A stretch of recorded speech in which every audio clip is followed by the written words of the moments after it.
buenas noches. En el siguiente video hablaremos sobre el aprendizaje. El aprendizaje es una actividad individual que se desarrolla en un contexto social y cultural, porque todo depende del ritmo de aprendizaje de cada niño.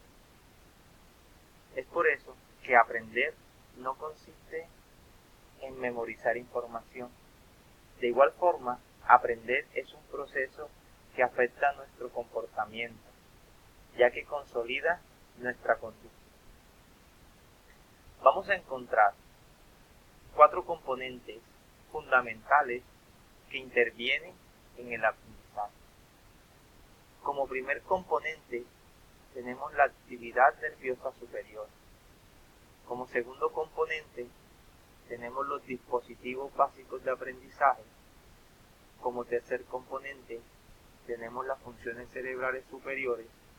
Y como cuarto componente tenemos el equilibrio efectivo emocional. A referirnos al primer componente, que es la actividad nerviosa superior, son los reflejos condicionales, la inhibición, la sistematización y el estereotipo dinámico. Al referirnos nosotros a los reflejos condicionales, es aquella respuesta particular de un organismo ante un estímulo del medio. Por ejemplo, la alimentación, defensivo, sexual. Un ejemplo sería cuando un niño en la escuela le hacen bullying, puede empezar a odiar la escuela y responder con miedo ante la idea de la escuela.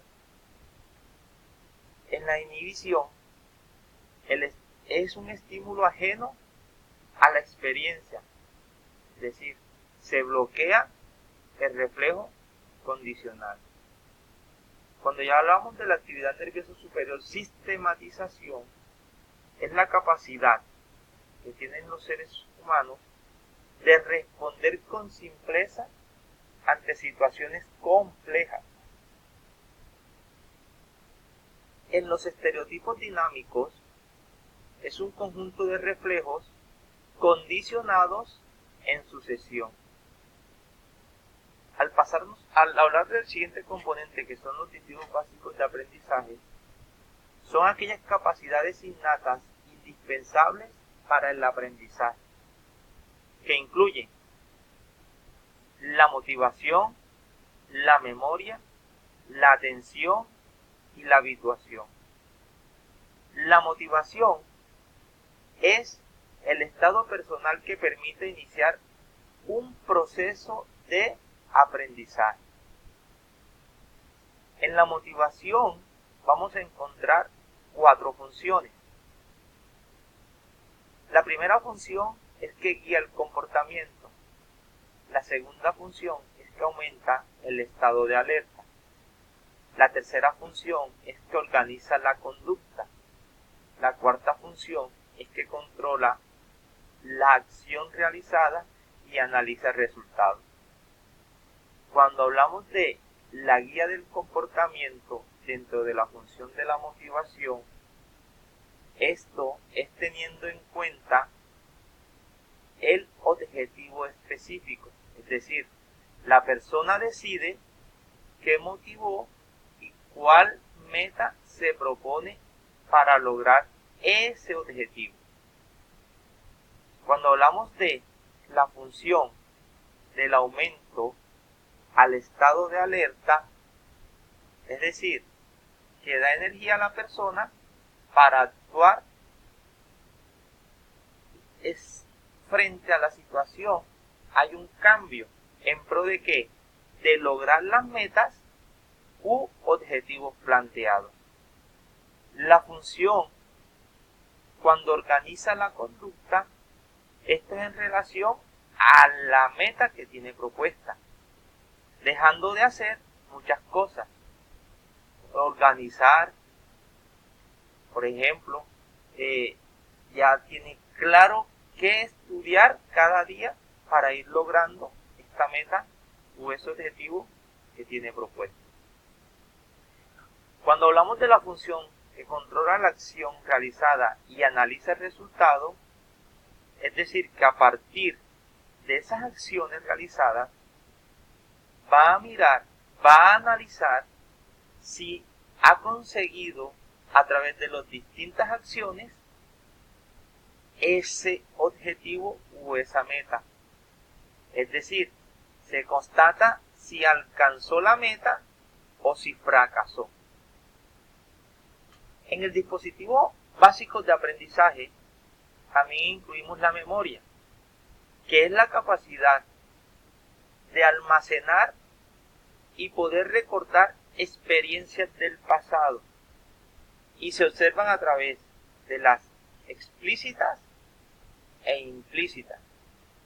Cuando hacemos referencia a las explícitas es porque recuerda la información que tiene de forma consciente.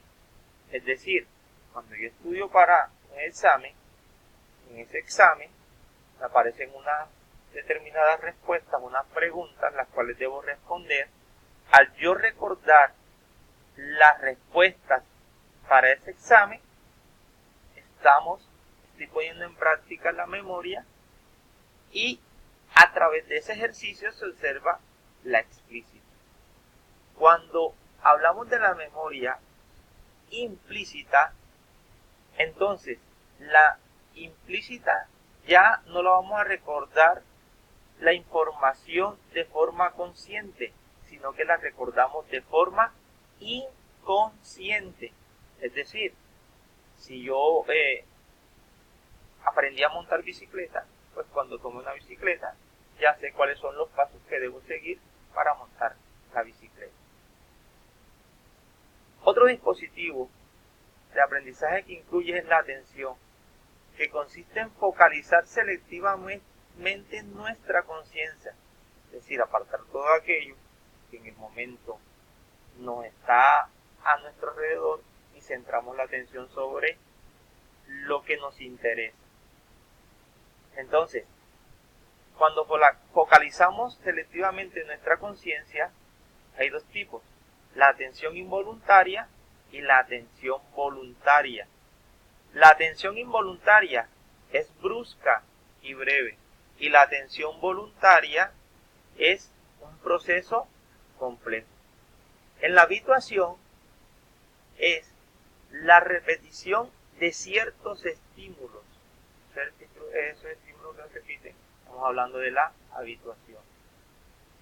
El siguiente componente son las funciones cerebrales superiores. Se adquieren a través del aprendizaje. Como ya sabemos, el aprendizaje es una actividad individual que se desarrolla en un contexto social y cultural, porque todo depende del ritmo de aprendizaje de cada uno de los niños.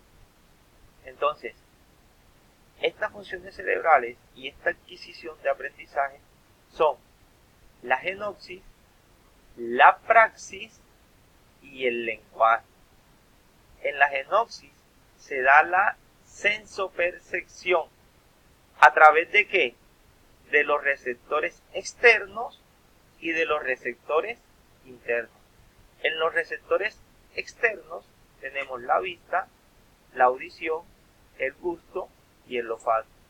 En los receptores internos tenemos las vísceras, las articulaciones y los músculos. En la praxis se da aprendizajes motores, es decir, la organización de estereotipos, o sea, conductas que se repiten y esfuerzan hasta que se producen las funciones cerebrales superiores.